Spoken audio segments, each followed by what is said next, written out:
much for staying tuned in to Pan-African Television. Two of my favorite people are here, but before I introduce them, let me quickly share with you the topics for today's conversation. Namibia swears in first female president, which was attended by our very own first female vice president of the Republic of Ghana, Professor Nana Jane Opoku Agyeman. She was in Namibia to witness history. Namibia actually has a first female president and a female vice president, and 8 cabinet ministers, 8 so for women and then 8 for men. I love that country already. You know, equality. Mahama bars appointees from engaging in mining, all forms of mining, not just galamsey, but all forms of mining. National security smashed Addison's Bank of Ghana spying devices in his private home. Festus Abwaje, who is a security analyst, retired Colonel, Lieutenant Colonel Festus Abwaje. Adjoa Safo Jab's MPP gurus claims party against her for refusing to engage in corrupt practices. This is captured by the Insight newspaper. And these are the topics that we have tabled for our conversation this morning. Now, let me remind you that we are streaming live on Facebook, facebook.com/Pan-African Television. And we are also on YouTube. Good morning, gentlemen. I trust you are well. It's been a while. Why have you abandoned your brother? Good morning. Why have you abandoned your brother? I'm around. I was home campaigning. But you know, you're one of the very few MPs I like, eh? I don't dispute that. Very few. You know, I don't dispute that. He's honest. He's very honest. He's an honest politician. I don't dispute that. He's an honest politician. And I also miss my brother. And let me prophesy. Let me prophesy. Unless you decide not to contest again, I think you would be a member of parliament in your constituency for a long time. That's a fact. Well, we leave it to the judgment of the people and God. I know what I'm saying. No, as for God, you see, that's the mistake we all make. God will not move from heaven and come and tell you what to do. He has people he speaks through. And I'm telling you, God created us in his own image. So the power that we have lies in our tongue. So I'm telling you that's what's going to happen. Unless you decide not to contest again. Very well. Very well. What you just said. Yeah. What you just said. Yes, sir. Is Englishman. I'm going Arabic. Arabic. It is in his own Quran. Allah says, "Inna Allah la yughayyiru biqawmin hatta yughayyiru ma bi anfusihim." What does that mean? Allah la yughayyiru ma biqawmin hatta yughayyiru ma bi anfusihim. So God does not change the condition of a people unless or until they themselves change their own condition. Yeah. So that is exactly what you have said. Right. Yes. Yes, it's God. God will do it, but it must also be your own aspiration. Thank you. Thank you. So, Namibia. Yes. And anyway, thank you, Brother KOD, for at least this words of encouragement. Do you know why I'm saying this? You know, I'm a political strategist, right? Before Alan appointed me, I was doing my political. He knows. I was doing my political strategy small. I was consulting for a number of politicians, particularly the NDC. And I have managed to study the terrain, you see, and I've managed to identify the things that really upset people. And I keep telling politicians that it is not about the frequency of your visit to the constituency. It is also not about how you are able to support them when they are in need, but it is about your, absolute humility to them, because the frequency of your visit may not necessarily translate to humility. No. The frequency of your visit would mean that you are trying to tell the people that I'm here with you all the time, I'm in the constituency all the time, and therefore, I'm with you. It may be a grand deception. Absolutely. Absolutely. But your absolute humility will not necessarily lie in the frequency of your visit, but will lie in your cordiality with the people and how you engage with the people. You see, so that you go to the constituency, you are playing football with them, you are riding bicycles with them. They can get you at every time. Some of the people, they don't want money from you. They just want to listen to your voice and to brag that, oh, I can call MP. You know, people are like that. Oh, I can call MP. Oh, MP is my friend, you know. And people take pride in that. Sure. But when you create a certain, you know, bottleneck, or rather, a veil between you and the people, then it becomes very difficult for them to now, you know, love you as much as they would want to. So I keep telling them that, you know, as a political consultant, that you need to make sure that you do all these things. It helps. It helps. Anyway, Namibia, and you know, the Namibian story excites me so much because it also tells us as a people, I'm talking about Ghanaians, that if we do our things right, we may very well have the first ever female president coming from Ghana. You know, and we'll be excited. Now we have the first female vice president in the person of Her Excellency, Professor Nana Jane Opoku-Agyeman, right? But if we do our things right, we would have the first female, not just a female president, but somebody who rather deserves, you know, to be there. But let's look at it. Namibia, what does it tell you, Dr. Mazuk? What does it tell you? Well, it is a very good story, yeah, and it is important for all of us to understand that the world has come to a stage where patriarchy should be thrown to the dustbin. Patriarchy has ruled the world for a very long time. And sometimes when you talk about patriarchy, people think it is only existing in Africa. Not at all. Even Namibia has positioned Africa in a way that tells the world that we are leading in terms of gender parity, because we have had the greatest democracy in the world, that is USA. The USA has had, at least in our time, USA has had 2 chances to make a woman a leader. 2 chances in our time, in recent times. And the country rather decided to go for a man. So where we are in Namibia, I think we had Mrs. Clinton, then we have the president, the vice president. But in Namibia, we have had one, and then you go to the other woman, the Muslim woman in Tanzania, we have one. So that tells you that in terms of gender parity, Africa is leading. Then in Ghana, we have our indefatigable academic guru and icon. You know why I'm shouting the praises on her? Because she's a senior. Of course, you are an academic yourself. You understand that. But then let me also say that just as you have rightly said, you know, when you said it, I know that.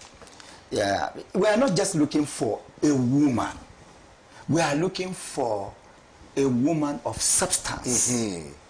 For instance, you may not like Professor Jim Nana. You may not like her, but you cannot take away her intellectual achievement, her professional competence, her diplomatic maneuvers, her social skills, right, her standing in public.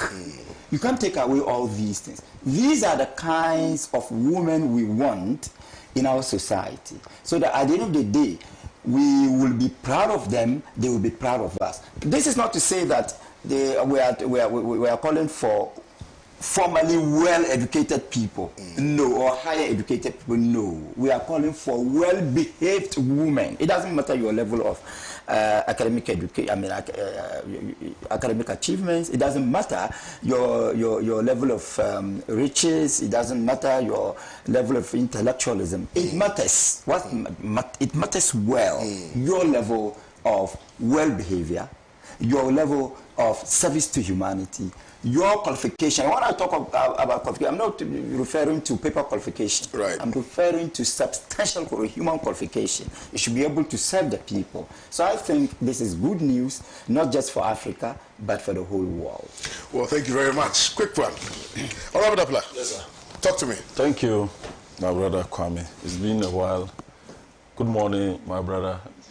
Doc, I all along I knew you were outside grabbing more, certificates. I just saw you only on I think when Friday. Yes. Yeah, Friday in Parliament. Sure. Let me use this opportunity to say a good morning to you, good morning to my brother KOD and all the workers of Pan-African TV, the founder, Comrade Kosi Pratt, and the good people of Ghana. Jirapa people, I say, Yansuma, to wait, good morning. Well, thank you. Sounds like Dasba. Dasba, that's Dagbani. Okay. Dasba, like good morning. Okay. I am always happy about women's leadership, particularly women of substance, women who demonstrate capacity, competence. I think we should give them the opportunity to, man the affairs of our country or in any capacity that we think they can serve. But let me also add that our women should not just be talking about gender equity, gender parity. They should demonstrate enough capacity that they have what it takes to compete with the men. They have what it takes to deliver.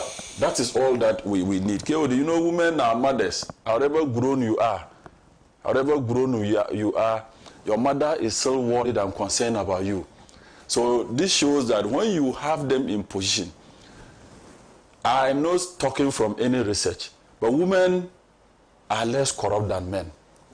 Women is one or two that you can find, being corrupt.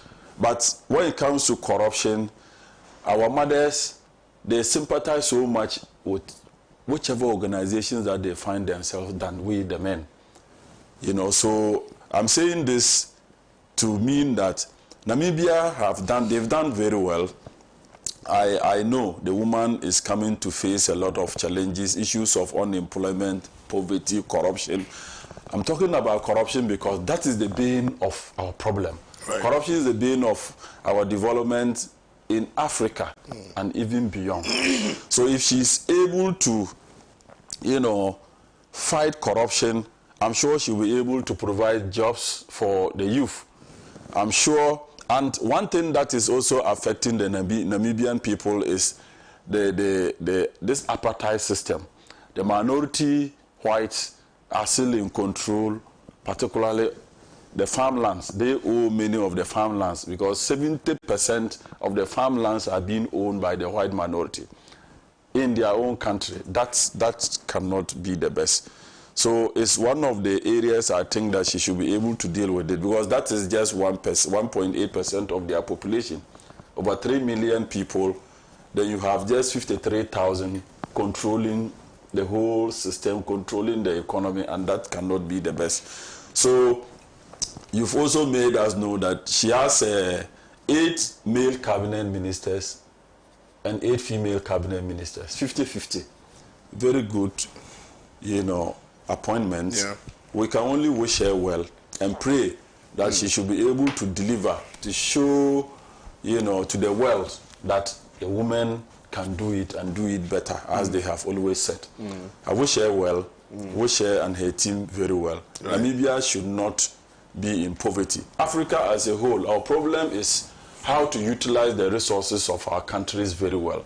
So any country that is able to block corruption, if you are able to, fight corruption, that country will actually get the needed development. Corruption is actually the reason why many African countries find it very difficult to develop. Even in our own country, Ghana, if you can talk about it, but I'm sure it's for another day. By and large, I wish the lady or the woman the best of luck in her endeavor as the president of Namibia. Right. Let me just add one thing. All right, sure, proceed. It's good, Honorable has mentioned corruption, and he also has said that he is not talking from any research. I want to tell Honorable that sometimes when the the issue or the phenomenon is so observable, it's so obvious. You don't even need any scientific data. So what you have said is conventional wisdom.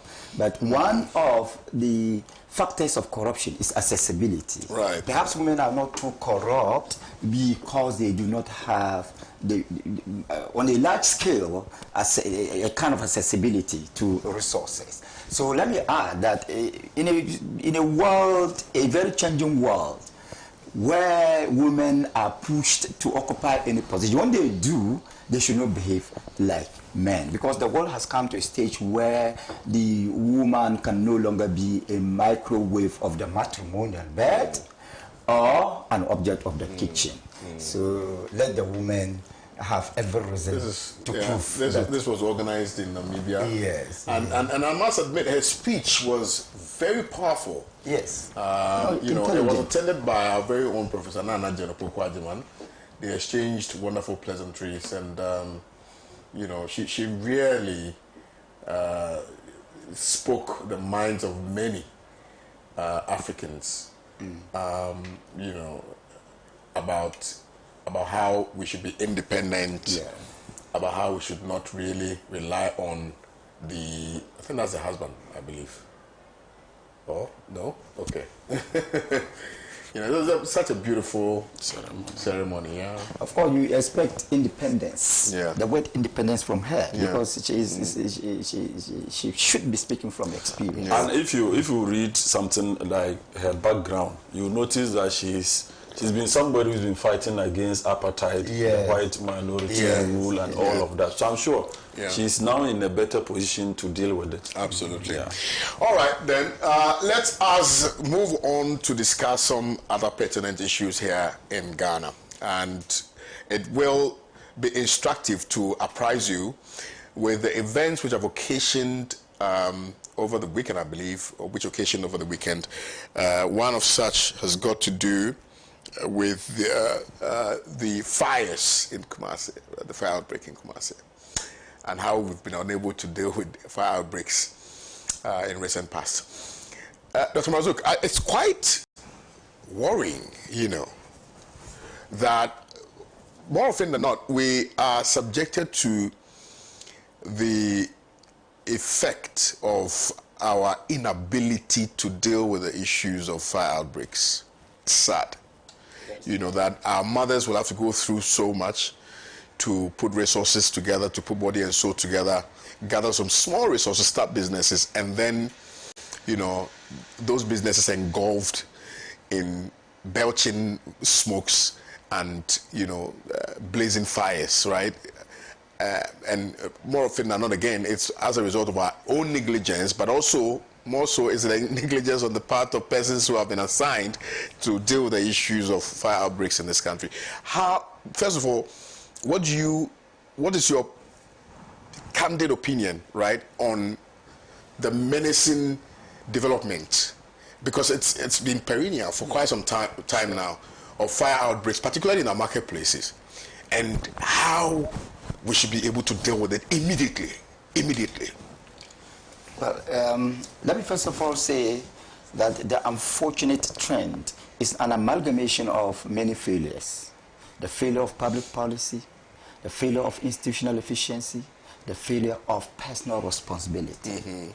Because, I mean, it is the responsibility of the government, and by and large, the state, to ensure that fire outbreaks are even prevented. So, at the governmental level, we seem to be reactive than proactive.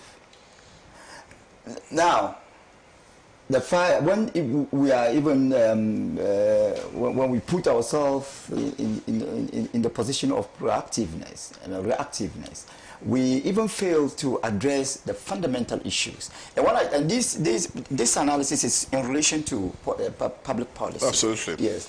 You know, it is the responsibility of the government to equip the fire service very well, train them very well, give them the facilities, make sure that at any time at all, they go around, preach, do advocacy. Theirs is not just to be sitting down when there is fire, we call them and then they rush. That is reactive. And of course, any time at all you are reactive, you are dealing with two issues. One, how to how to solve that issue. And two, how to look for the solution. I mean, the solution and looking for the solution. So you are dealing with two issues. But if you are proactive, you are dealing with only one issue, because you will just look for the solution. You just look for the solution, and so in our situation, largely the fire service itself as an institution, because it is not well equipped, is always reactive. And it is the responsibility of the government to equip it very well, train personnel very well, give the service the necessary equipment so that they can fight fire. Then institutional level, they themselves, as an institution, I strongly believe that they are not up to task. And I think the second point is in relation to the first point, because if you are not well equipped, definitely your efficiency will be in doubt, or you may not have the opportunity to do what is expected of you. So they themselves have a problem. Honorable had just mentioned corruption. Maybe we will have to find out if they are also affected by corruption, institutional corruption. And I think they should also behave in line with the expectation of the public. Then personal responsibility. Kwame, you and I know that the way the ordinary Ghanaian is, look at the way we are joking with electricity. Look at the way we are joking with things that are that can trigger fire. You understand that? So at the institutional level too, I think we need to also be a bit responsible in dealing with things that are that can trigger fire. And again, at that institution, personal level, we also need to be proactive. We don't need to be reactive. How many fire extinguishers, even here in this studio, how many fire extinguishers do we have? On board of our vehicles, how many of us have fire extinguishers? I mean, we don't have them, and we're supposed to have them. Then our architectural design, the fire service is supposed to have a role in the design of our buildings, and we have the specifications. How many buildings are constructed in line with the specifications or the requirements of the fire service? You know, so at the end of the day, we realize that if we are not able to find solutions to issues emanating from these three levels, definitely we will continue to have such a negative trend. La samahallah. And I'm repeating, public policy, institutional efficiency, and personal responsibility. We need to take care. We need to behave well in these areas. Again, let me say that there is a school of thought that that some people are sabotaged, and that the fires are orchestrated by some people. Well, that is a possibility, because when you are dealing with people of varied interests, anything is possible. And I think, especially when something is related to politics, because in politics, the only thing impossible is the impossibility itself. That is the only thing impossible. So in politics is like fear. The only thing we must fear is fear itself. So if you are dealing with politics, anything is possible. That is possible, but that is also another area of irresponsibility, because that is about safety. How safe are our markets? How safe are our homes? How safe are our institutions? How safe are our environments? How safe are they? And therefore, it is the responsibility of all of us, not just the government.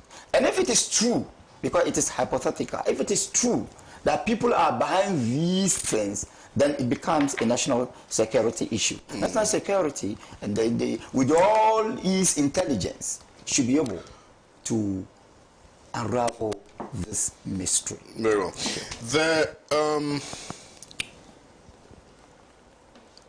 There's a Facebook post by Musa Batwa, and he has indicated that it took over 24 hours to control the fire due to restricted access.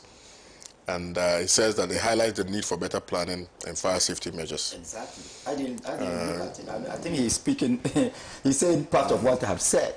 And he's talking about the fire service PRO disrespecting the Ashanti regional minister, who was right to question the fire service's delayed response due to lack of fire hydrants. Okay, so there's a serious issue regarding restricted access. Yes. You know, and perhaps that's also what accounted for the delay in responding to the outbreak. Yes, and the restricted access is not an event. The whole concept of restricted access is a process. It's not an event, and it is multifaceted. One, it is about planning, town planning. 2, it is about land ownership. 3, it is about architectural design. 4, if it is about enforcement of building regulations. And 5, it is about personal responsibility. So all these 5 areas, I think no one should be spared. No one should be spared. Those responsible for manning all these areas should be questioned. Right. Let me come to you, Honorable Dapila, on this subject matter of fires. Well, it's unfortunate that our mothers, our traders in the Ashanti region will have to go through this devastating situation. It's unfortunate. We all know how it is to build up a business. So for you to build up a business, then within the twinkle of an eye, everything is set ablaze. It's unfortunate. Let me use this opportunity to empathize with those who have lost their wares, lost property, lost their money and shops, everything. I sympathize with you. Let me come back to say that. See, we are simply indisciplined. Indiscipline, it is what will always cause us as Ghanaians. Kodi, if you go to the Doom where the incident happened, look, roads are nicely constructed, but people virtually sit on the roads and sell. So to even get access as a pedestrian is even a problem. So we watch all these things happen. When the unfortunate thing happen, then we come to cry. You understand? The roads are nicely done, you know, but people virtually display their wear on the roads. So if you were watching the fire scene, the Ashanti Regional Minister, kudos to Dr. Amakuhene for his prompt, you know, action, because he had to move those bulldozers and graders to the scene to be clearing the way so that the fire tenders can have a way in order to quench the fire. All of this, it shouldn't be. We will block the roads. We will build anyhow. Where a shop is not supposed to be constructed, we'll construct a shop. Why? And nobody can talk. So indiscipline is what will cause us all these things that we are crying about today. So we need to go back to the drawing board as Ghanaians. Why are we not disciplined? Why can't we obey simple rules and regulations? It's symptomatic of your political Yes, I understand. I'm coming there. So why is everybody... That when you are in opposition, you will question the current administration for taking some decisions. When you come to power, they will also question you. So that's and the people always take advantage of that. So I simply want to say that why do we do this to ourselves as human beings? God gave us brains to think. We have all the structures, we have all the good policies, but we will not obey the rules. We won't obey the rules. Simple implementation is a problem. You know, so for me, logistics The fire service needs to be retooled. The last time fire service was actually retooled was under President John Dramani Mahama around 2014, where a lot of fire tenders were procured, and I'm sure those fire tenders are still what they are using till date.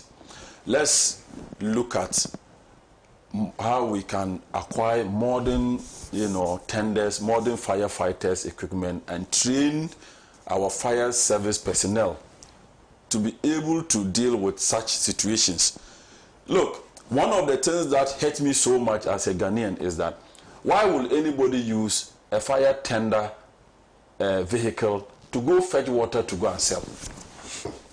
Why would it happen? These things happen. Irresponsibility. It's irresponsibility.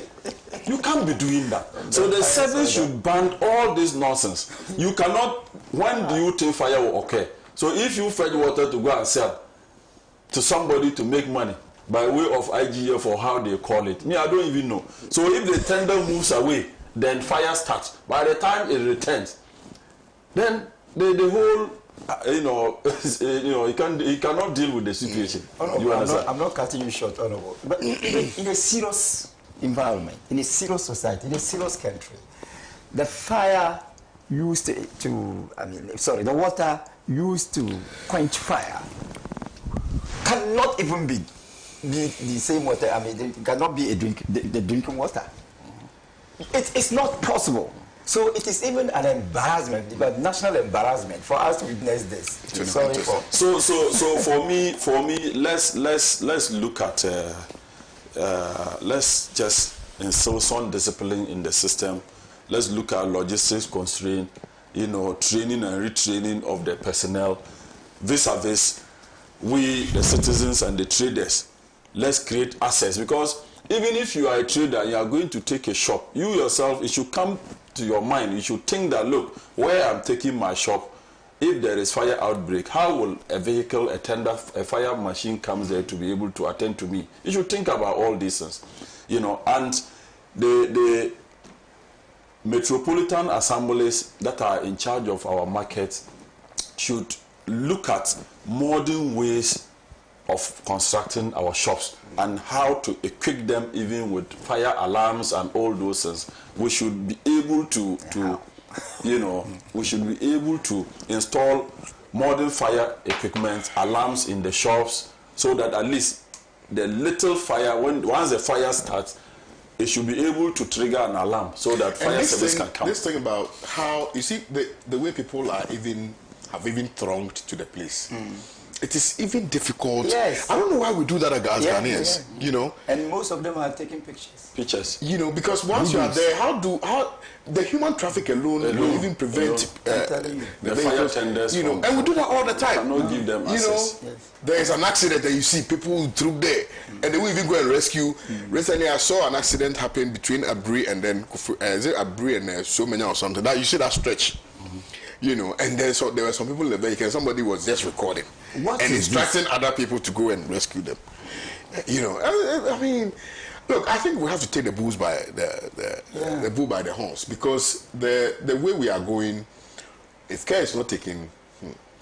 So KOD. So we cannot modernize this. By and large, we can. By and large, let's instill discipline in the system. Let's stop the politicking. Let's stop the politicking or the bad politicking, and then so that we can save our people from all this. Let me hasten to appreciate the Interior Minister, Muntaka, on a statement that he made regarding how people sell on pavements. And I'm happy he did that. That he said that, look, as a people, we must begin to have conversations about how people have taken over the pedestrian walkway, and that we are not preventing anybody from selling, but you must not sell in the middle of the road. That's exactly the point I'm making. Yeah, you're making that. When you go to many of this our business, what is the central business district? The district, you see that virtually the traders take over the roads. Even as if you are driving a car, you have to be extra careful. Otherwise, you will hurt somebody. And they will tend to blame you that you hit me. You are on the road. You shouldn't be on the road selling. But that is exactly what is happening. That's exactly what is happening. So, but why do you think this has happened? Because even in Accra Central, we have the Regional Police Command headquarters there. The Regional Command headquarters there. Sometimes you're driving there and you see MTTD or whatever people there, and they are doing nothing, absolutely nothing about it. Consumer traffic, everything is chaotic. It boils down to indiscipline and the bad politics that we do in this country. Yes. You see, let me tell you, look, and I have been advocating that. I'm happy President Mahama, has inaugurated the Constitutional Review Committee and they are working.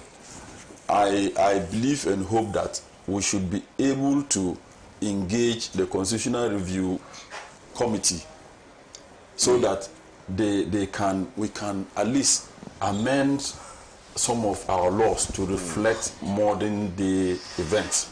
Right. You see, I say this because, look, the police, the security agencies, if you allow them their free hand, they can work effectively. But you see, the Constitution has made the police council, whether it's the military, the fire service, all the security architecture of this country is built on political ground. You see, so every officer is mindful of the fact that I don't want somebody to fetch sand into my gari. Yeah. So if, for instance, take the police council. Why? A police can arrest somebody who has committed a crime on the road, then a call will come. Why? Leave him. He's my constituent. He's my party member. Before you realize, they will report you to the superior. Then the superior will call. Oh, it is somebody, this person's person. Will tell him, leave him to go. But you see, you had IGP Dampare, you sacked him. Well, for Dampare's issue, it's not because probably he wasn't doing very well. It's change of government, and every president would want to have the kind of person that you want to work with. I mean, you want to work with. But Dampare, even if we want to talk of Dampare, you see, you can't be ruling people and they are not happy with you. Yes. President nobody likes change. Nobody. President Mahama, no. Nobody. No, KOD. I'm telling you. Some of the things you hear within the police service, some of the things you hear I am about telling you, him. People like flexibility. No, it's not the flexibility. I'm telling you, in Ghana, we like too much freedom. No, I'm coming. Too much. KOD. If you... My father... You don't run the police service as if it's your own property or it's your business. But how do you make... Kwame Nkrumah ran Ghana as if Ghana was his property. Yes, that is why when I understand. Yes, when you run something like your property, that was the foundation days. Those were the foundation. But that's why we got a lot of the development. Those were the foundation days. But you've gone into an organization where there are structures. So you go, for instance, why? I joined the service before you. Maybe you are a chief inspector. Then I'm just a lance corporal or a corporal.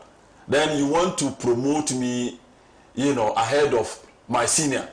There are so many things in the police service that people are not happy about. Comrade Apela. It is the politics. Comrade, yes. As we are sitting here right now, I know you. Yes. I know Dr. Marzouk. Yes. I know your competencies. I know whether Dr. Marzouk is corrupt or not.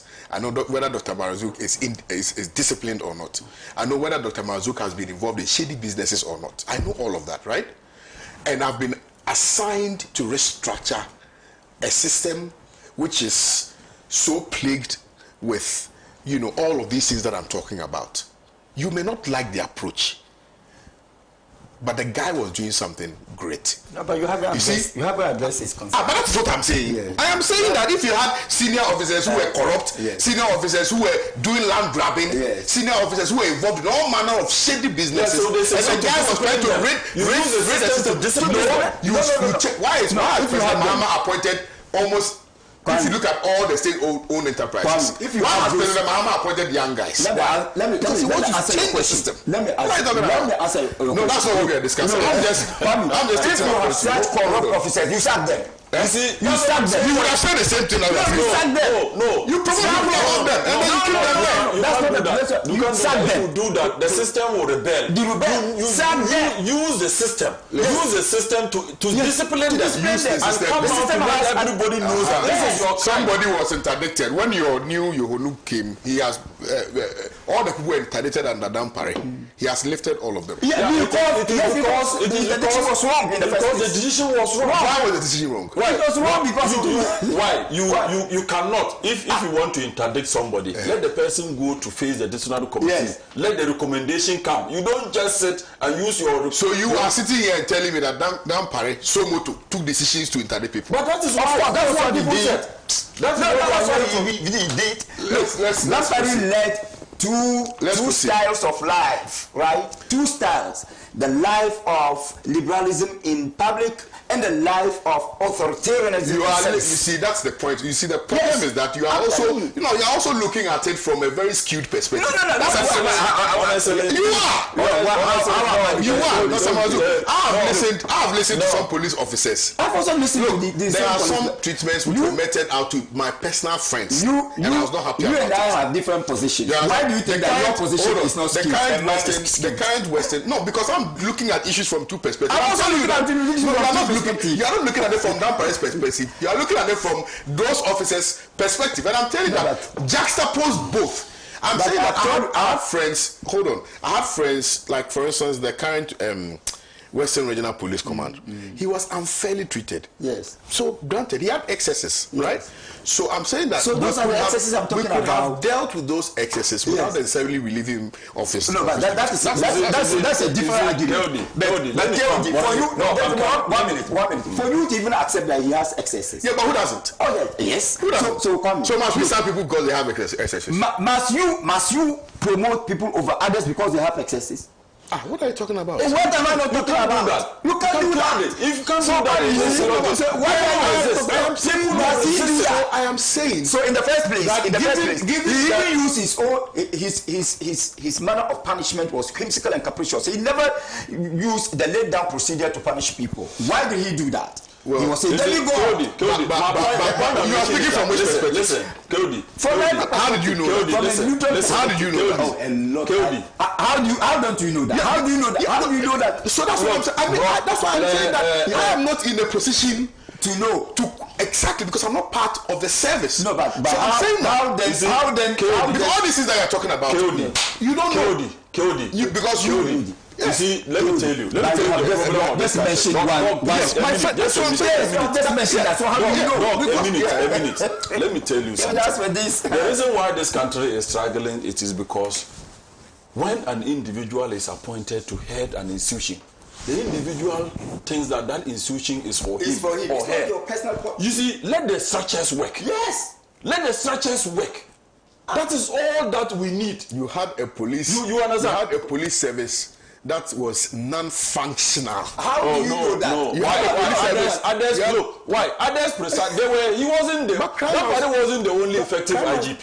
Why? We had the late Peter Namfuri and all those people who instill discipline, and the discipline they instill, they use the same structures.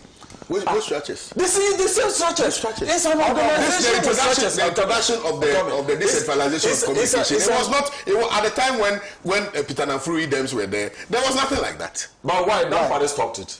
Absolutely. So you're talking about, exactly. But when Peter Namfuri was there, it was not in existence. We didn't have a decentralized PR mechanism when it wasn't introduced. Yeah, the service. Well, what I'm trying to say is that. Listen, what I'm trying to say is that. Let nobody let nobody goes to a public institution and want to run it like your private business. No, if you do that, that is why even when you go to ministries and other places, a PA or a secretary thinks that I'm telling you, he or she owns the office. Yes, because she's working there. You are there because of the taxpayer. You have to render service. Yes. Use the structures to operate. I have no problem with any manager in any public organization who use the structures to operate. If police personnel are indisciplined, if they are not doing the work well, use the internal structures to discipline them. Yes. So don't promote, don't leave them, don't transfer them to other places and promote juniors. As a form of juniors, as a form of punishment. You your own version of punishment. They will gang up against you. Legitimate. And that is what happened to him. Yes, and let me tell you, Kwame, that's what happened we have to him. had political killings. It's political killings. Dampari that I knew, and I thought he would fight these cases. He never did anything. From the Techiman barbarity to Ayawasu brutality. What did Dampari do? And then when Agozo, a fine gentleman, was being mishandled by the state. Nanka Bruce? Yeah, no, Dr. Is it Agozo? Or, yeah, Agozo. Yeah, Agozo. I think ACP Agozo. Yeah, ACP. But never did anything. He never came to the aid of that gentleman. You understand that? So such a person, and you want him to remain in power. Let's don't use our personal discretions to be running state institutions. Let the institutions work. Yes, and that's why structures work.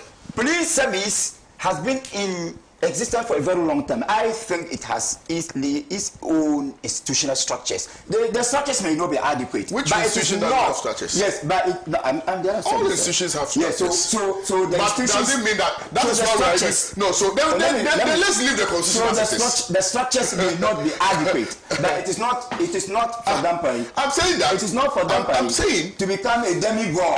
Yeah, no problem. That institution. No problem. But I'm saying that then let's leave the constitution as it is.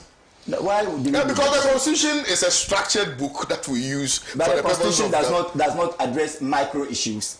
What do you mean by doesn't address micro issues? Does the constitution address your operational efficiency here? Does the constitution ask you how to do editorial design, how to take editorial decisions here? No, but the constitution is used to govern the nation. It guides us. Exactly. But I'm saying that the constitution is what has given the president the right to appoint and disappoint people. Yes. And I'm saying that if we think that is the way to go, that when governments change, we must also change people who are managing state institutions. Let's go. Why? Who are they inside? Who cares? I don't know. Who cares? Because you see, right now, whether there's a competent person, no.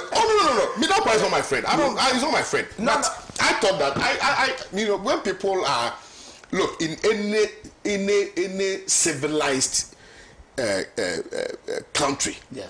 When people are effecting change, they face a lot of brute resistance. That's a fact. But that's a fact. Another fact is that police people are complaining. Some policeman was complaining to me the last time that by you, Dampari, why do you put a system in place where civilians will report police people if the police people are misconducting themselves?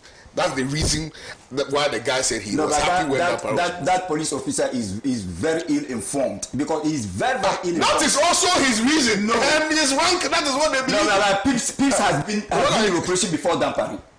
Pips. The office. Pips is but what do you mean that? He says no. You record police people and you. That's what. But that's the basis of Pips. But what I'm saying is Dampari didn't bring it. He shouldn't speak as if Dampari. So that police officer is ill-informed. Look, when Dampari was in office, Pips. Hold on. Police. Hold on. People would jump traffic light and they would go scot-free.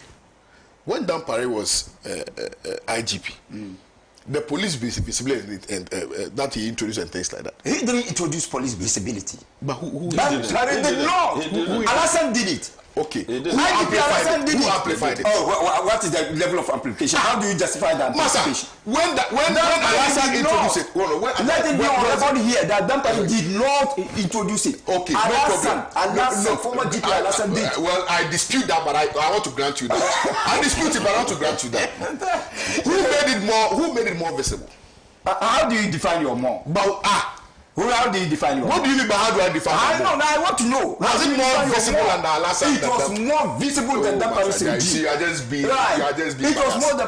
You are just being biased. Okay, well, you are just being biased. You are simply being biased. Why didn't Dampari fight the Techiman killings? You are being biased. Why didn't you do anything about the Techiman killings? Why? I also brutality. He did nothing. Tell me what he did. What did he do? Wait. What did he do? What did he want to do? I wanted him. Okay, so there's a new IGP. No. Let's see what he will also do. Well, no, until that's futuristic. Until the new IGP fails to do it, you cannot. And I'm saying let's wait and see what he will also do. Wait and see. That's what I'm saying. But I'm emphasizing that Dampari did nothing about these killings. He did nothing about these killings. Okay. He never investigated. He never. How do you know? let's conclude. He did not. Let's conclude. I know because he didn't do it. How do you know that? Let's conclude. He did not do anything. Please, let's conclude on If he had done it, we would have seen Like for instance, let's the investigation, no arrest, no investigation, no arraignment, no prosecution, and the dampery. And if he did, tell me how he did it. No, wait. If he didn't, tell me how he did it. Because the fact that he didn't put it, didn't do it. No, the fact that he didn't put it in the public domain does not mean that he didn't do it. So you tell me. Okay, you knew. You also don't know. How do you know? Say you knew. I agree that. You are making an allegation. You should prove it. He did not do it. Prove it. How did he not do it? He didn't do it because I haven't seen it. These are assumptions. And no one has These are seen assumptions. Exactly. That's No why one you have has not seen seen it. Doesn't mean that he was not seen. So tell me how he did Let's it. conclude on this fire Let's thing. proceed. You knew. No, let's proceed. No, Let's proceed. I want him to tell me how he knew that he did it. You are the one saying he didn't do it. So you should prove. Let's Why am I saying? You are the one saying that person did not investigate. That man did not do this. That man did not. So prove it. Let's prove proceed. It is not in the public domain that Dampare did anything. He did nothing. Let's proceed. He must go. Let's proceed. Yeah. Let me conclude on this Ashanti region issue. Yeah. You just read a Facebook post. Yeah, by Musa Abattoir. Musa on about the attitude of the PR unit member of the Ashanti region, one Nathan King something. I think that the guy needs to be disciplined. He needs some level of discipline. You see, you cannot, the regional minister is the head of Regional Security Council, RESEC. So if his people were being attacked by fire and he was there watching, he came to the scene and noticed that a fire tender was packed and there were no fire tenders, no hydrants to fight the fire, then he starts to complain. Everybody naturally will be worried. Of course. You understand? So if he begins to ask, why is this tender packed here all along without moving, and where are the other tenders? Then you begin to respond to him that way in public. It's bad. It's bad. That's insubordination. That's insubordination. Know that he's a superior officer of the land. He's in charge of the region. He has every legitimate right to question anything that he thinks is not right. So he that guy, he shouldn't even be the one to respond to the regional minister. He is not the one that should respond to the regional minister. Right. I'm sure he has his superiors who were at the scene. So he could have referred the minister to one of them. But to openly respond to the minister in the manner in which he did, I think that the service needs to discipline him. You can't belittle the regional. In fact, he's the president representative in the region. Okay, what did he do specifically that you think ought to be? Oh, he said, what was the shouting for? Yes, but what was the shouting for? What was the shouting for? Yes, he's a human being. He's a human being watching the fire, burning people's shops in that manner and seeing a fire tender packed without movement or without moving. Then there were no other tenders around. Then he started to ask. You understand? If somebody is not shouting, maybe he's just talking. If somebody is talking loudly, doesn't mean the person is shouting. This is the video. Was he shouting? We're not hearing anything. Guys, we are not hearing anything. I wish we could hear. He's not shouting. He wants to talk loudly. He's taking Ashanti region like his personal property. Oh, I don't think so. That man was Police Mugabe. I don't think so. I don't think so. I don't think so. You see, that man became a you should just understand that the manner in which heads of institutions work in Ghana, that's why we are not even developing. It's true. Right. People assume that once I'm the head of this place, I'm in charge. I can do anything. It's wrong. No. It's wrong. The structures are not working. He's also guilty. Then the Ashanti regional minister is guilty of what you are saying. No. He's not guilty. This is an accident scene. This is a fire scene. Okay? This is a fire scene. He's a leader of the region. He is around. and he saw that why is this thing happening? He's only questioning. He has every right to question. It's personal property. Why should he question? No, it's not. He's shouting in the interest of the people. So that guy was not acting in the interest of the people. At all. So for me, I think the PR guy went overboard. You want to mafia the guy because of his past posts. No, not at all.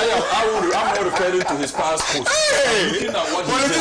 I'm looking at what he did recently. He should not. He shouldn't belittle the regional minister in the manner that he did. I don't think the minister deserves respect. Yes, but the guy should also be allowed to do his work. Okay. The guy could be reprimanded. He could be cautioned, maybe for using unpalatable words against an elderly person. Not because the regional minister is a politician. No, I think if it is established that the guy used irresponsible remarks against the minister, then that becomes an issue. But if it is just because the guy insulted the minister. So if it is the comment, the insult. The insult. He said that was the shouting for. That's because for social media. You want to, you know. So let's address the because no, he didn't do well. If we don't address the issue, and we rather want to look at it from the perspective of minister against a non-minister, that may give some points to Kwame, and I don't want Kwame to have any points today. You understand that? So if there is anything at all we want to do to the guy, let's know very well that the guy actually used insults. If he did not use any insult, he shouldn't be punished just because he is arguing with a minister. After all, the minister is also a public servant. The minister is not serving himself, he's serving the Republic of Ghana. And the guy has every right to stand up to anybody, yes, in performance of his duty. All right. So let us make it clear that the guy spoke in the interest of the company. In the interest of the people. All right. Good morning to you and your panelists. May the good Lord protect and guide you all. My question to Honorable Cletus Dapila. He is praising women for the sake of job position, but why didn't he allow the woman to contest him? Hey, you didn't allow somebody to contest? No. To win a parliamentary election. What's his name? Finito. Mr. Action Banabo Joseph. I love the way you're handling the questions. What was that? I don't mean he should come clear. Yeah, I think he should come clear. Yeah, because I'm not the one. Okay. My primaries, a woman contested me. And the general election, a woman contested. So a woman was the MPP parliamentary candidate. Right. And in our primaries, we were 3. A woman was there. Oh, okay. Yeah. You just won. Simply besides that, let me let him know that I'm one person who want to give women the opportunity to rule. Absolutely. Let me refer him to when I was DCE. When I was DCE, I told our assembly members that let's elect a woman presiding member. Let's show history. We started in 88, and all the time the presiding members are always men. Then I advocated that let's get the only female at the time who was serving her second term, the Honorable Helen Zato, very firm lady, who worked very well. I said, let's at least allow her the opportunity to lead the assembly. Right. The men didn't take it kindly, but I put my foot down and I got her elected as a presiding member, and she fared well. All right. So good morning to you. Against women leadership. This is from my brother Ken William. Ken.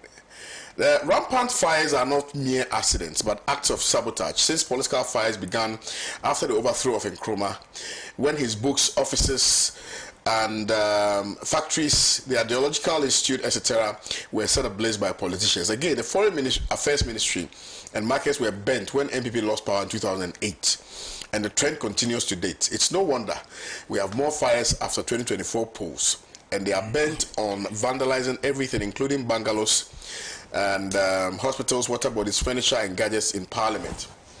We don't need laws for everything under the sun. What we need are leaders who are sane and morally upright, unlike those who are in power with a state capture agenda to loot state lands, public funds, pensions, and forest reserves with impunity. UK is a good model of unwritten laws, but they are more orderly and patriotic than our leaders who steal state funds and lands to build cathedrals. We don't need a new constitution to address indiscipline in Ghana.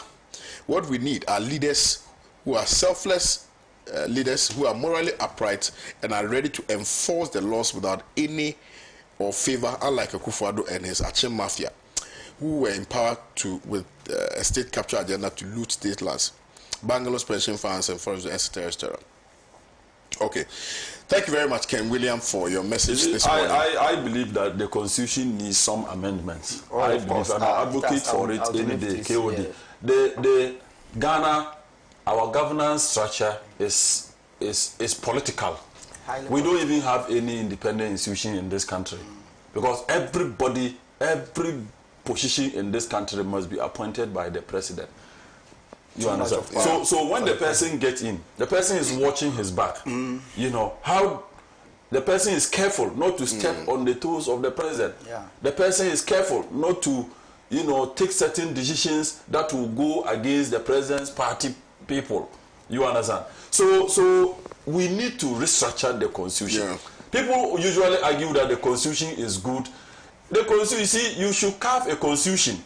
You look at the nature of the people and carve a Constitution. And the time. You are the trends. And the trends. What is good, what was good 30 years ago. Let me read a few messages today. Because now, okay, so we still have a lot of time. Kwame, the new Mahama NDC and its national security apparatus are wasting our time. They should understand that we are dealing with smart criminals.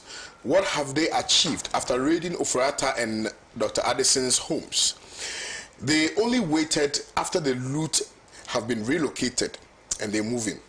What kind of investigation is this? Sami from Adenta sent in this one. Thank you very much, Sami, for your message. Kwame, you will not agree with me, but at times the behavior of certain individuals demand prompt reprimanding, and that is why I will prefer a military rule to democracy. Go on Facebook to see the way some individuals are insulting the president for no cause. Ni Mensa at Spintex Road.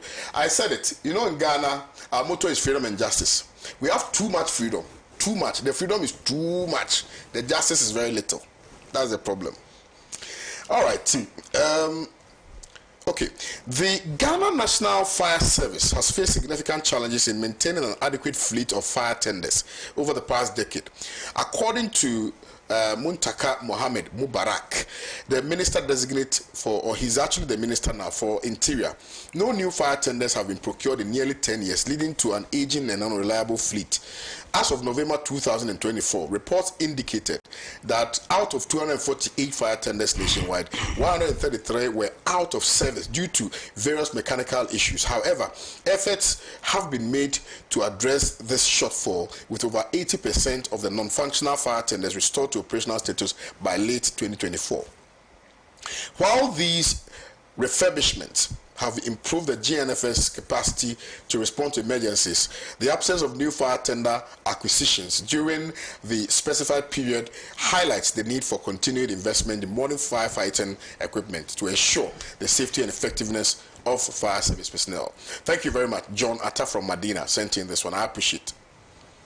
Good morning to you. Thank you for your good work. The good work you're doing. What the former DC is saying is true. Even in security service, if a senior officer is talking, you don't talk back. All right.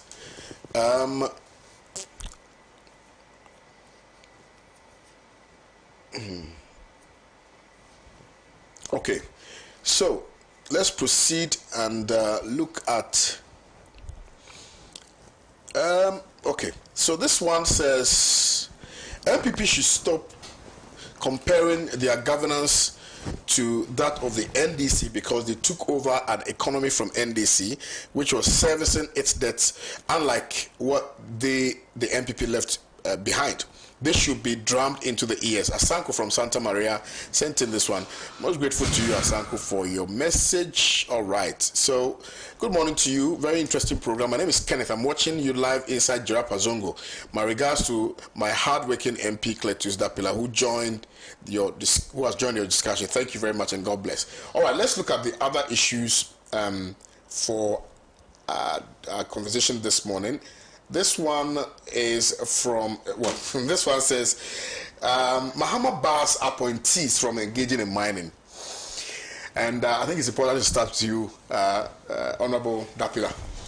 Well, KOD, yes, sir. The fight against mining or illegal mining, galamsey, yes, must come with sincerity, honesty, and accountability.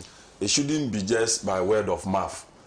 Let's approach this fight with all the honesty that is in us as a country. Otherwise, we will always fail.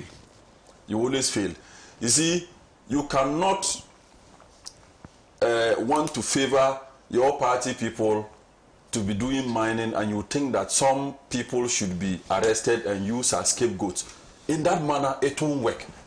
It won't work. So I am of the view that if government actually wants to ban illegal mining or whatever small-scale mining, government should stop it. Government should, for now, place a complete ban, yeah, on all kinds of mining, except the proper ones, the legitimate ones. Even the legitimate ones, I have issues with them, which I will table here.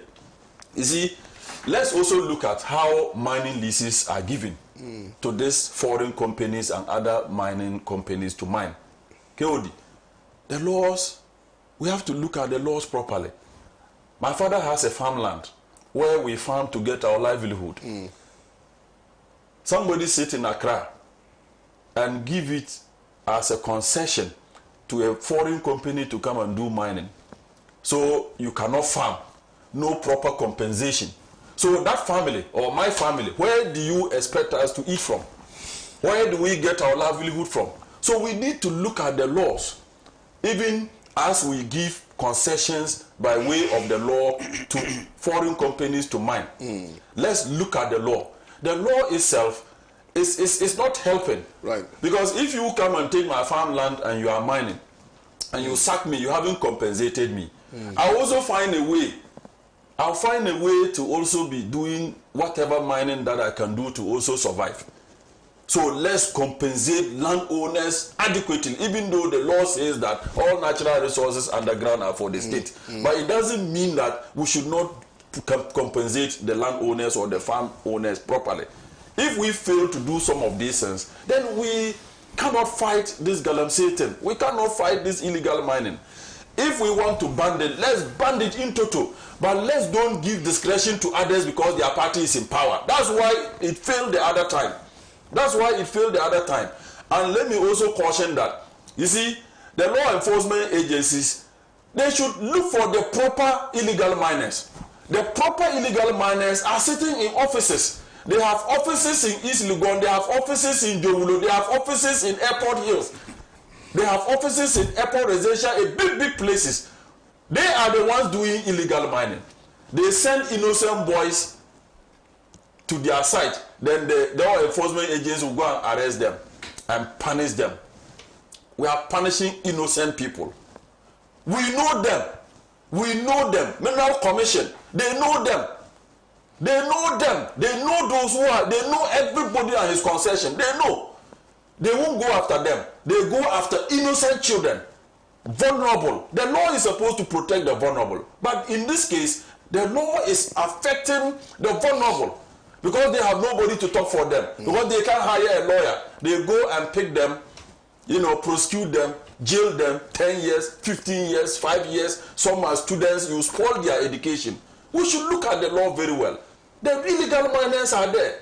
They are the people who carry money in bags and go to give to people assigned at Mineral Commission for concessions. And they carry innocent people to go and work. Then we go arrest them. What is your government's position on illegal mining? What does it intend to do? I know that you have taken some steps. Sure.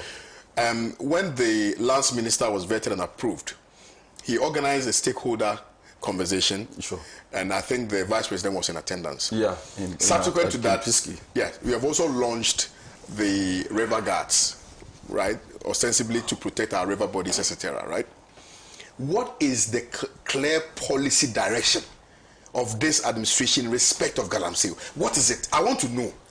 I want to know because, right now, we are still unclear about the path of government in dealing with the issue of galamsey. Yesterday, there was a story, I don't know whether you saw it, of one of these forest guards who is battling for his life because the Galamseyers had hacked him with a machete. You know, these guys wielding guns and things like that. And so these are terrorists. Now they are terrorists. They are not. They are no longer. They are terrorists. How do we deal with it before it gets out of hand? Well. What is the policy? You are asking of our policy. Our policy is to stop illegal mining. Yes. That is our policy, yes. And we want to fight it head on. Yes. And we want, for instance, our forest reserve. The land minister made it very clear that we have no business mining in our forest areas, especially doing illegal mining or giving licenses to small-scale miners to be operating in our forest reserves. The entire forest is almost gone. Have you repealed the LI? The LI? No. You haven't? Yes, but they've stopped issuing of licenses on those things. Because I know that after December 7th, the president said that they are going to review all the licenses. In fact, they have recalled all the licenses which were issued after December 7th. Yes. But one of the fundamental things which allowed for mining in our forest reserves has got to do with the LI. That was passed by Nana Dankwa Akufo-Addo. So clearly, if you want to fight Galamsey, I think that maybe the beginning of the fight. If the law is not even appeal or repeal, if we don't even repeal the law, but we decided that we won't give anybody. Yeah, but there are licenses which have been issued already prior December 7th, and those people are still mining the forest reserve by reason of the LI that is in place. Yeah, I think that the minister will do something about it. The minister will do something about it. And honorable, are we banning all forms of mining immediately? Are we arresting and prosecuting persons who are found engaging in Galamsey? Are we going after the owners of those concessions? Are we, what's it called? Are we deploying, joint police task or whatever it is, so that we can deal with this, like you're saying, head on? What is the plan? Because yes, I know all of us want Galamsey banned. Yes, we agree as Ghanaians we want it. But what is the clear policy direction of government? In respect of this, what is it? What is it?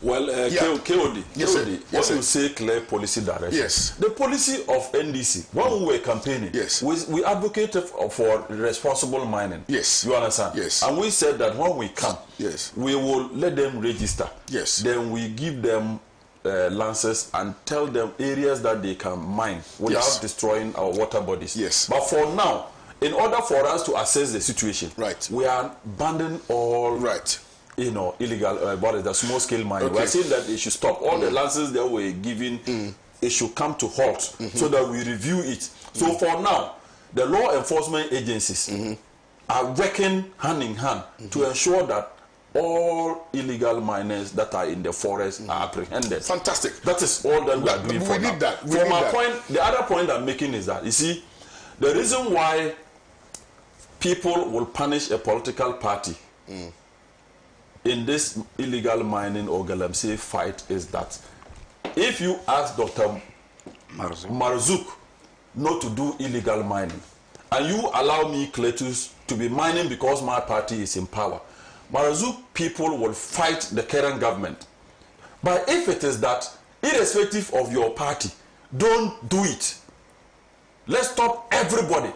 Nobody will punish a political party on such terms because they know that it has been banned. But if you want to favor me and go against him, I tell you that he and his people will resist and they will fight the current government. That is all that I can say. So if we are banning it, let's ban it so that everybody will know that there's nothing like Galamsey. Everybody will go and look for something else to do, either than sitting down thinking that there is some gold in Takwa or somewhere in Bibiani that I can go and take and be rich. No, everybody will know that. But once you don't do that, you want to discriminate. You want that once your party is in power, your party chairman knows that, oh, once my party is in power, I can do Galamsey to make money. The fight against Galamsey, you see, if we check this Galamsey thing, it got worse under the last 80 years. I'm not being political, but it got worse under the last year. Because if you have regional chairman who were into it and were so proud and can sit on national televisions and talk about it and talk about how rich they are because they are into such mining. Everybody, they were calling on the youth to go into it. Who doesn't want to be rich? All right. Everybody likes money. Everybody wants money. But let's get money through the proper way, without destroying our water bodies, without destroying our cocoa farms, without destroying our lands. Go around, take the cameras around and see the devastation. It's bad. All right. It's bad. The Chinese and the foreigners that people are talking about, KOD, it is this kingpins, Ghanaians, Galamsey kingpins, they bring them. They bring them. We are even blaming, there is no Chinese person who will sit in China and know that there is a forest somewhere in the Ashanti region or in the western region for him to come and mine. There is no Chinese that can do that. It is our own Ghanaian people who think that we have some powers because our party is in power or because I have some influence in government. Let me bring Chinese people to come and mine so that they pay me some good percentage or royalties. That is what we are doing. KOD, if we don't fight this menace, few people will destroy this country. All right. Few people, they make their money, we cherish them, and we hail them. They are rich. Oh, he's a rich man, he's a businessman. What business? Illegal mining. Okay. Good morning, KOD. Kindly send me your number, and for us to discuss ownership of trees in farms, particularly cocoa farms. I love farming, so yeah, let's talk about it. This one also says, good morning to you, KWAME. Watching you from Tuopare.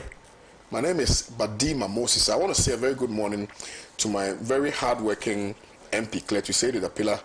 May God guide him to do his work to improve the lives of the municipality. All right, thank you. Good morning to you, Pan-African TV. I am Nasigri Basani from Babala, So Mamprugu, Muaduru District, Northeast Region. Conduct of the officer towards the Honorable Regional Minister for Ashanti Region was misconduct and unsatisfactory services. Watching live from Balaso. All right, thank you very much for your message this morning. Good morning to you, KOD. Welcome back.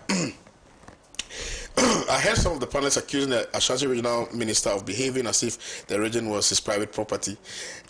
No, I was asking that question, please. Oh. Next time here, well, please. In the context, I wish all appointees would do the same with such passion. He felt the pain of the traders losing their investments as if they were his. To accuse him of playing to the gallery was most insulting. Joe from Tardy sent in this one. Joe, you tend to agree with my position as well, but yeah.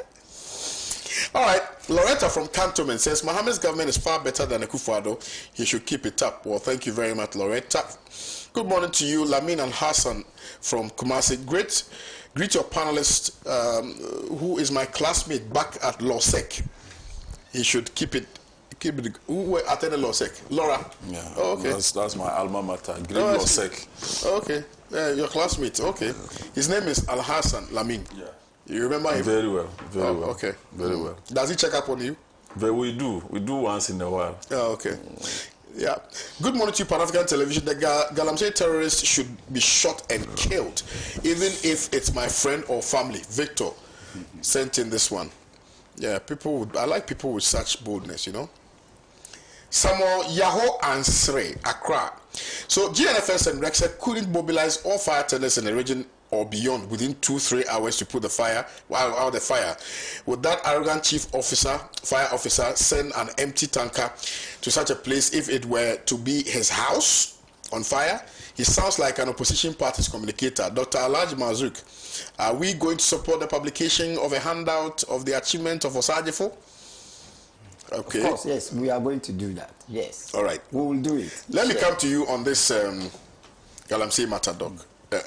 Yes. And then, yeah. Right. The President's declaration. Yes, sir. Is an iota of hope.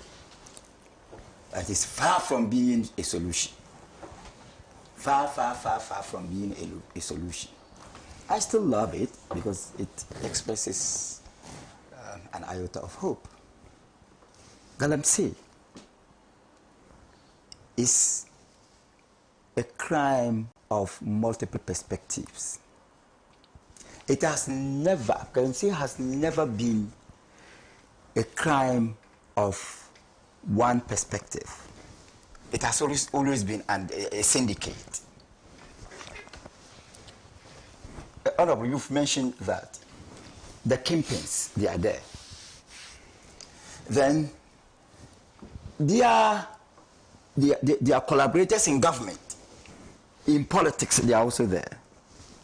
Then the ordinary people, they are in the forest or the Galamsey size, at the Galamsey size. So for us to tackle this menace, and I'm happy you've described it as terrorism, but let me add, it is not only terrorism at one level. It is not terrorism against human beings. It is also ecological terrorism. So you are dealing with two forms of terrorism: human terrorism and ecological terrorism. They are destroying human beings, they are destroying the environment. So to tackle this issue, let us do everything possible to move from mere rhetorics to sincere pragmatics. As for President saying that, oh, his ministers should not do, oh, we've heard them. We've heard those things. You speak tree, I don't know. Oh, me tree, yeah, bet. Kakra. So, my brother, look, let's be serious. It is also about the mindset. So it is attitudinal. It is economic. It's political. And the most monstrous is the political perspective. And I'm happy, Honorable, you've given me the chance to speak freely because I respect you very well. I would have criticized the politicians, but you have given me that opportunity because you have started the criticism. Yes. Look, the most monstrous is the insincerity comes from politicians. I'm telling you, until I see it, I still respect President John Mahama, and I still call for public solidarity, public goodwill, sympathy, whatever with his government. But until I see him move from rhetorics to pragmatics, I will not trust that there is any intention to fight Galamsey. Kwame, we've been told that the size have been replaced. I mean, people have been replaced at the size. MPP Galamseyers have moved, and NDC Galamseyers have occupied.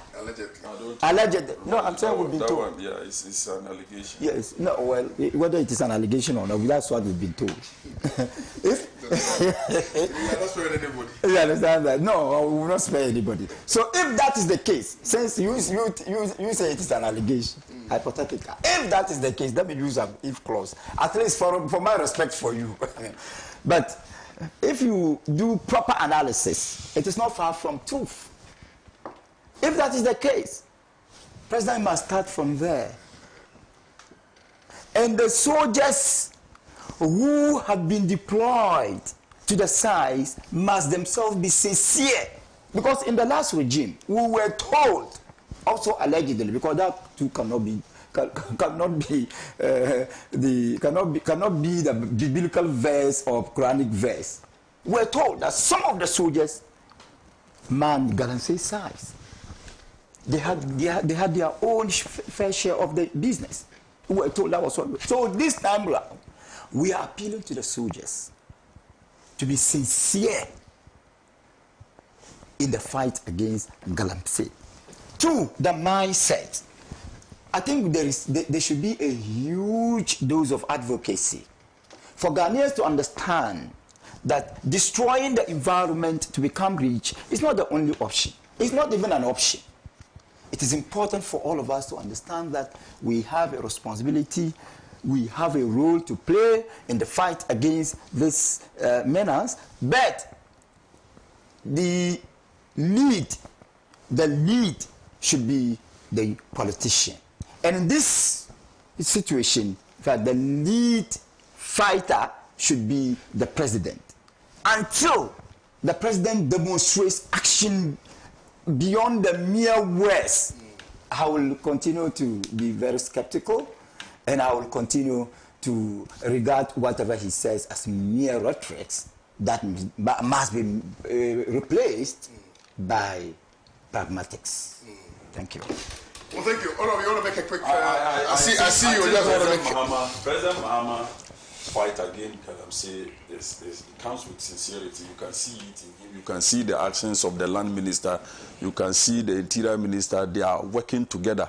And you can see the AG. They are working together to ensure that this canker is nipped in the bud. And I just want to also appeal to the NDC members that let's support the president to deal with this canker. Let's don't see it as the MPP did it. Why can't we also do it? You know, we need to also make money. You see, you can make money, but the country will not be nice for you to stay. You won't be happy in the country.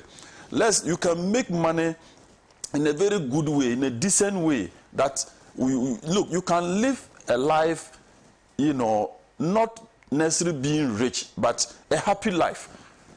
Why? If you have money and can't get good drinking water to drink, what kind of money? What are you using the money for? If you have money and you are infected with all manner of diseases, you know, what is the use of the money? You can't even treat yourself. If you have money and this Galamsey thing, because of the fact that our water bodies are all polluted, your lifespan is shortened, what is the use of the money? The money can't even help you. So let's don't take the fight against Galamsey as a light one. We shouldn't take it lightly. All hands must come on deck. You see, I'm saying this because the last regime, KOD, you saw what happened to Professor Frimpong Boateng. Yeah. That's what fizzled him out of MPP. The MPP thought that the man was an enemy to their party. But if they had listened to that man, I'm telling you that MPP probably could have even won the 2024 elections. If they had listened to the man. Because if they had supported the man to fight this canker, Ghanaians would have hailed them. Ghanaians would have hailed them. Right. But they fought the man, Nathan Tool, and they got him out to finish his political career. Right. Because he wanted the right thing to be done. You cannot. It's just the thing that I'm talking about. You are in government. You are in government and you are doing Galamsey. And you come to tell the media. You only use the media to say that you are fighting Galamsey. When people in the Flagstaff House were the ones doing Galamsey, regional chairmen were into it, making money. They can go on TV with gold bars to show to the youth that this is the amount of gold I have. Then you are motivated, you are telling them that they can also do it to make money. So for me, President Mahama, let's support him so that we deal with this Galamsey menace. If we are stopping it, let's stop it. If we are not stopping it, let's don't allow some people to be doing it, then we gag other people because their party is not in power. I think there's no if in terms of stopping it. To stop it is not an option. It's an obligation. We must stop it. Yeah, that's fine. Yes. All right, let's move on to the next topic. And these two topics are somewhat controversial.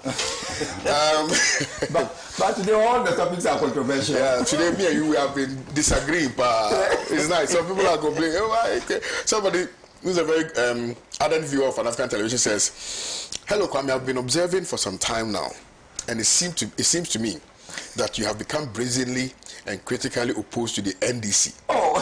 Comparing to your former positioning since you took the running mate position for the Movement for Change. This becomes very apparent, especially when you have Dr. Marzouk on your panel. Himself being a former MPP person. Please remain neutral as always. We admire you for that." Oh, I'm neutral. Thank you, sir. So you see why you shouldn't oppose NDC, right? People are telling you that you shouldn't oppose NDC. No. I mean, I think that we have to just ask the right questions. You can disagree with my line of questioning, but... And of course, neutrality is the most difficult thing. Because when you are neutral, you are hated by so many people. Good morning to you, KOD. Make a law that any excavator found on the illegal site, the owner should be jailed for 10 years. So you can check the chassis number and registration. You find the owners, jail them. And you see nobody will allow excavators to be used illegally on these sites. Mohammed sent in this one. Oh, not bad. Good morning to you, KOD.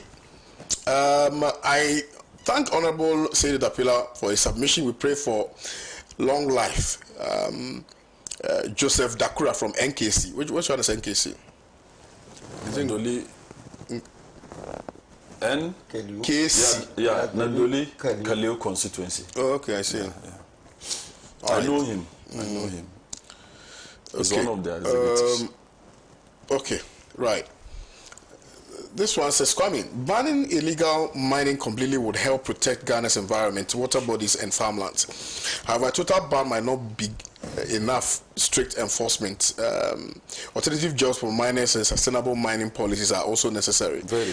If President Mahama takes strong action, it should focus on both stopping illegal mining and supporting responsible livelihoods. I think that's what John we are Atta discussing. from Medina sent in this one. Yes. And but Kwame, let it be known Yeah. that we are primarily against illegal mining and all forms of galamsey. Yes, that's because of course you cannot But ban mining. the government has a lot of programs to in place Alright. to take the youth off the mining. let's look at Adwo Asafo and his current outburst and revelations thereof, you know, ranging from corruption, alleged corruption, especially at school feeding, and you know, the conduct of the party prior to the 2024 elections, etc. Let's start with Dr. Marzuk. Okay, so you know it's very difficult when you are dealing with. I want to be very charitable, but I think the most civilized word that I can use is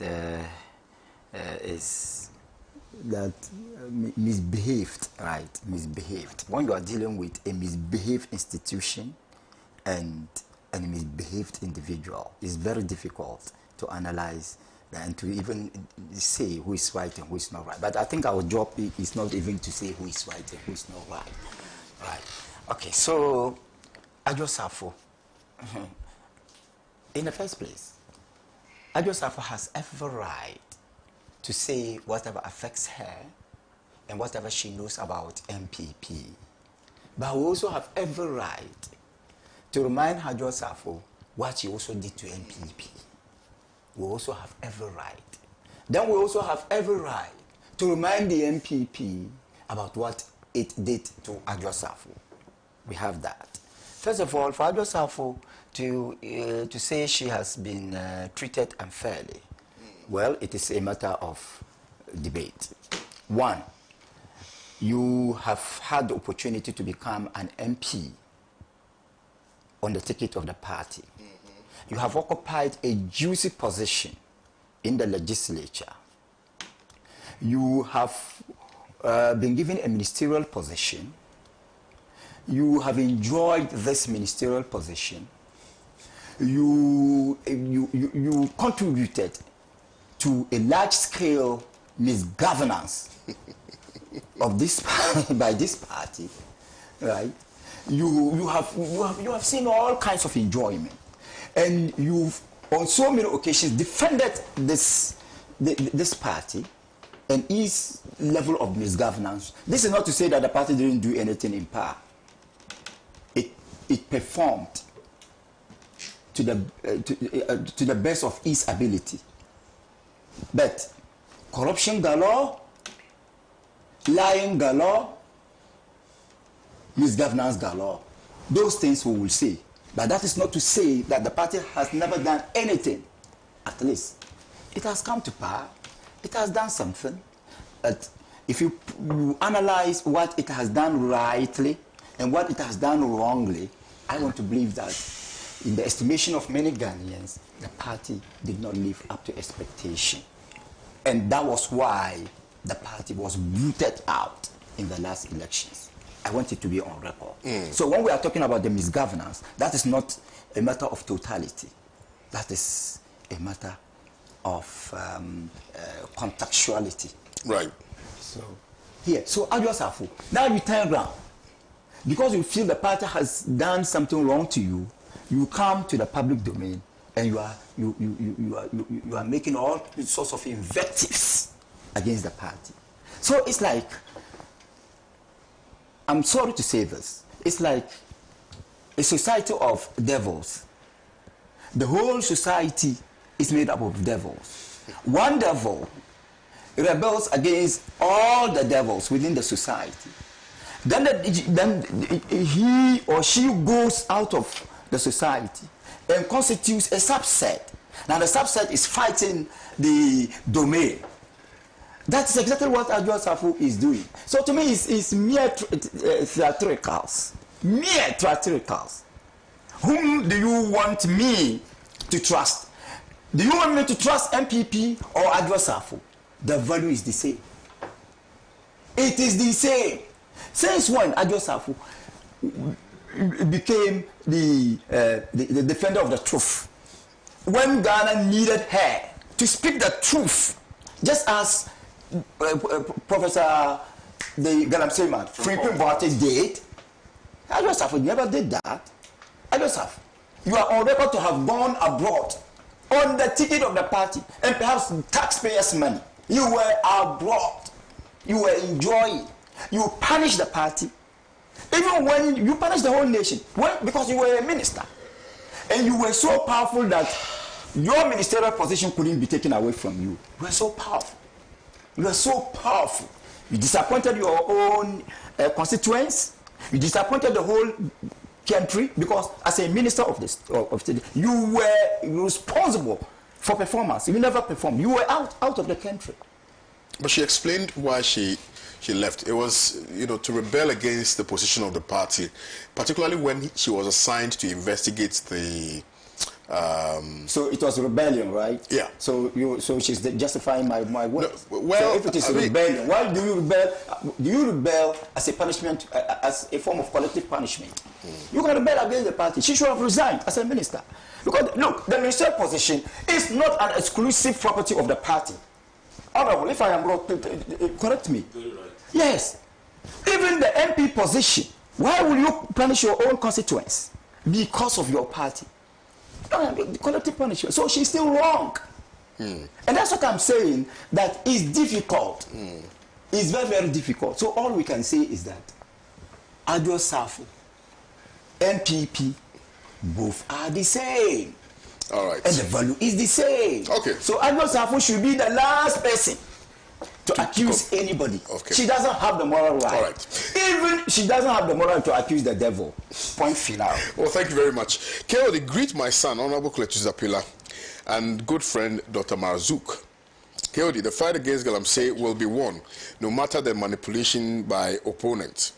The directive that the chassis number of excavators should be taken and the owners fished out for punishment. KOD, as for the PRO of GNFS, his arrogance must be condemned, even though he has apologized to the regional minister on social media this morning. He could not have retorted to superior officer in the manner he did to minister. Stephen Beng from WA sent in this one.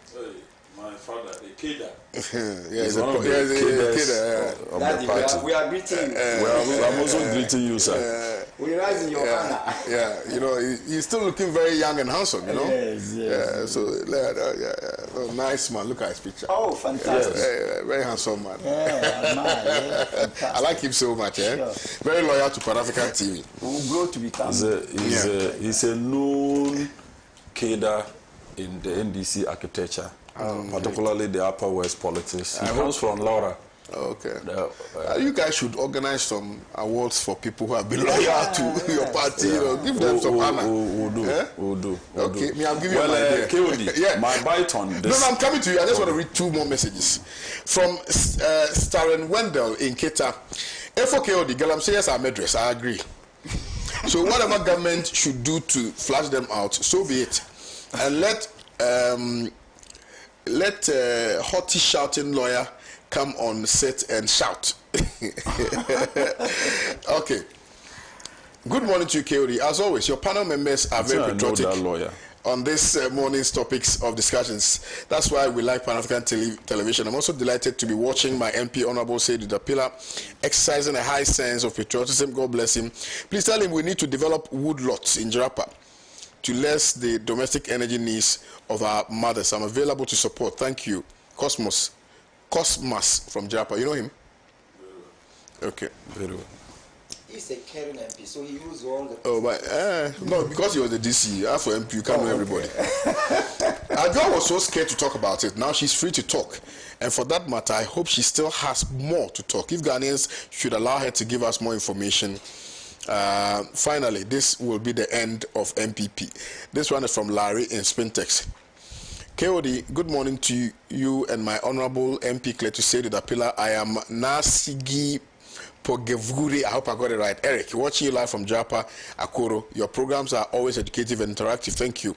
Good morning to KOD, lawyer KOD. I think you saying that the regional minister has taken the region as his own property. It's unfortunate. You could handle this better, Your Excellency. Ms. Bar from Ejura. No. You took it out of context. You took it out of context. I didn't say that.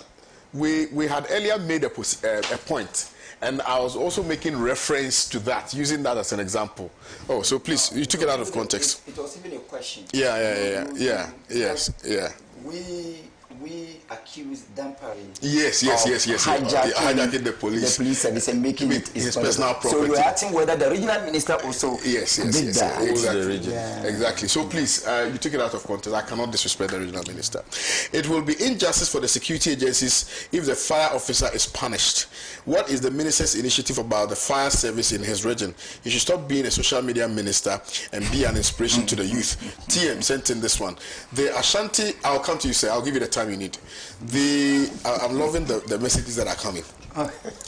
Good morning to you. The Ashanti regional minister asked them, is everything on course or is there any problem? And the firemen said everything is okay. Until the regional minister saw one fire care park without fighting the fire. So when the regional minister asked them about the car sitting down without working, they now told him there's no water. This is exactly what annoyed the regional minister. Okay, are you sending us this in as a personal account of what happened, or you are also conjecturing? Kwame, today you are not well.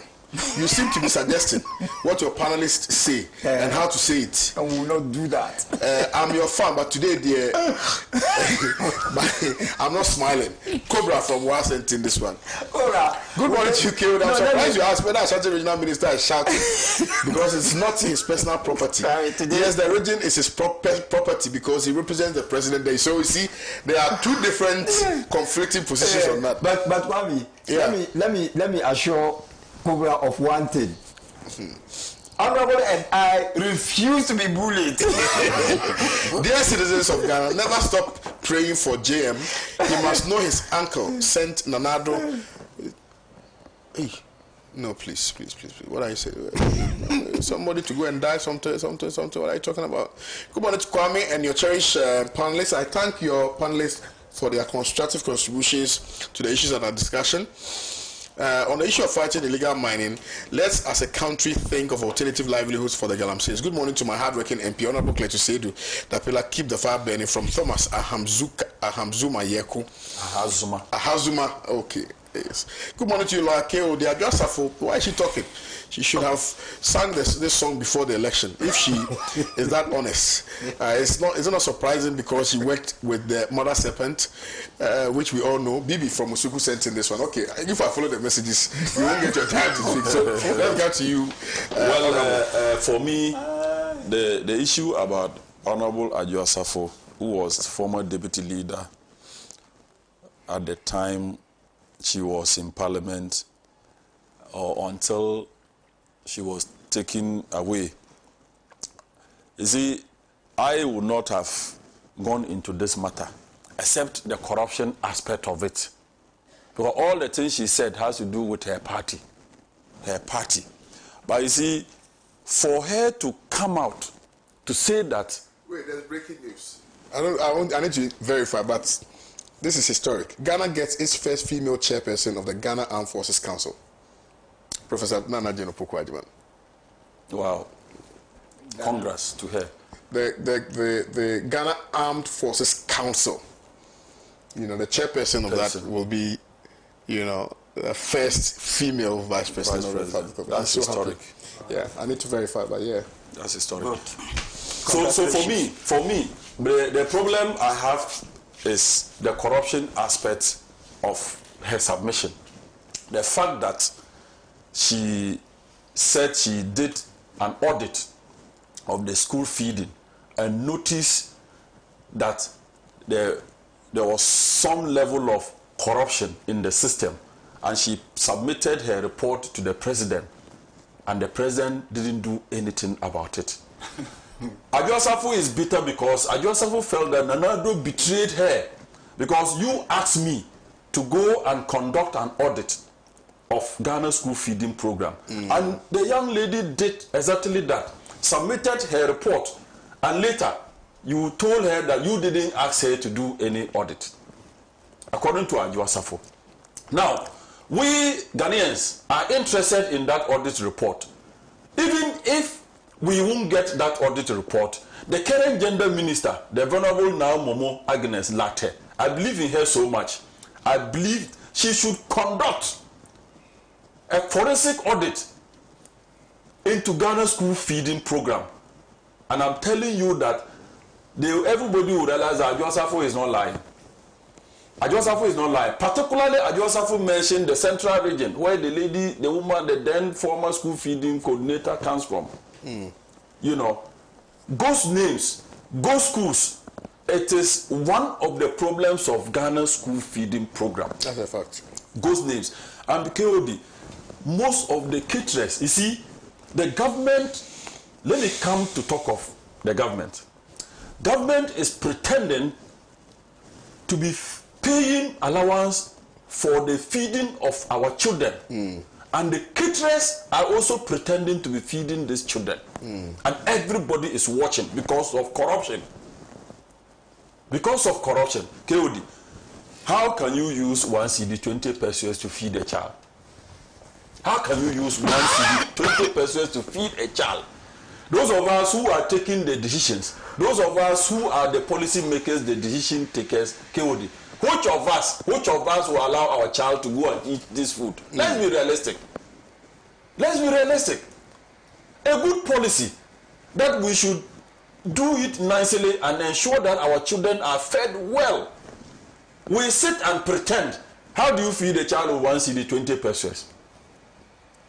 Kudos to the finance minister, the Honorable Atoforsen and Muhammad Admisi. They increased to 2 CDs. Even with that, I still have a problem with it.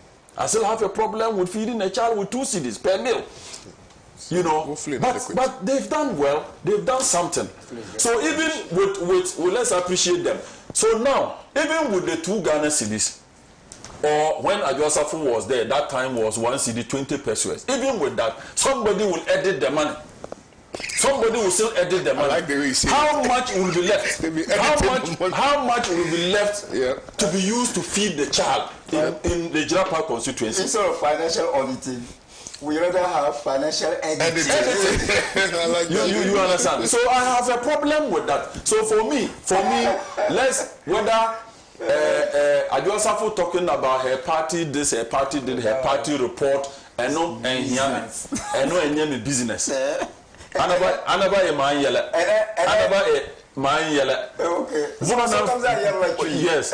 Bonana Ferma. What is worrying me? What is worrying me as an MP for the good people of Jirapa, the people representative of Jirapa, is that the corruption and the Ghana school feeding must be on earth. We should not allow it to slide. Let's get to the bottom of it. And I know President Mahama. So I'm even worried about President Mahama's appointees. All appointees under President Mahama should be very careful. All right. The little corruption scandal, you are gone. All right. The little corruption scandal, you are gone. All right. But let's dig into this school feeding thing. Right. Now, Momo, my colleague MP and the minister, I have so much confidence in you. Dig into this matter. All right. Thank Come you. out with a audit report. Publish it. Let Ghanaians know this is what transpired between 2017 to 2024. All right, so that all of us will know whether Adjo is lying or not. Thank you. By the way, so please, you need to flash the picture of the first female vice president of the Republic of Ghana on the screens right now. We need to give a special salutations, you know. We didn't talk of the budget. Historic. We didn't talk of we'll have to find time and then discuss it. We can invite you later. Let me read messages. But the budget is when NDC is more truthful than MPP. In fact, MPP is a party full of dishonest, arrogant, and violent personalities. Sly from Greater Accra region sent to this one. Inu Sabawa says government pretends to be paying the caterers, and the caterers pretend to be feeding the students. Very ironical. And this one also says, KOD, please, my position is that Galamsey, in this Galamsey issue, is that if arrests were effected, those who were arrested should be bold to point their managers or expose them. I think that's the way to go. There's somebody says the government is not ready to do that. Let me, on this occasion, say a very special birthday going out to my brother and friend and colleague, Mr. Solomon OWUSU. Solomon OWUSU, happy birthday going out to you. I truly appreciate you. You are a great son of the land, and may God continue to guide you, and may you continue to carry on your shoulders the weight of helping Ghana grow sustainably and helping Ghana address the issue of corruption. And to the very many messages that I've received, I know I can't read all of them. My time is up. It's 10 o'clock. But let me just read this last one. No problem. Good morning, KWAME. Honorable Adjosafo should have resigned, as you have stated, both of you have stated, from her ministerial position if she was aware of corruption in the school feeding program, waiting until her pari is out of power to speak up raises questions about her motives. If she had exposed the issue earlier, it could have been addressed sooner. Accountability should not depend on political convenience. Thank you very much, John, for your message. Okay. Oh, somebody has sent me a picture. What is it? Okay. Right. The message is there plenty. Okay. Good morning to you. Adjosafo is doing this to catch the eye of Baumia for possible running mate, but it will not fly. Good morning, KOD. I agree with my PM. Adjosafo is very bitter. All right, thank you. Mohammed from Jarapa sent in this one. Today, we've had a lot of viewers from Jarapa. This tells you how popular Honorable is. Thank you very much, Honorable Claire Tusedi Dapila, Member of Parliament, Jarapa constituency. Thank you for your time. Thank you very much, Dr. Marozuk, for your time this morning. I appreciate you so much. You didn't let us talk about our Ejumapa budget. The Ejumapa budget, I think we need to I need to have you between 7 and 8 one of these days so that we can have a 1 hour discussion on it. No problem. But thank you very much to all the viewers for watching today's edition of Good Morning Africa. My name is KWAME OWUSU DANSO. I'll see you tomorrow. Have a nice day. Bye-bye.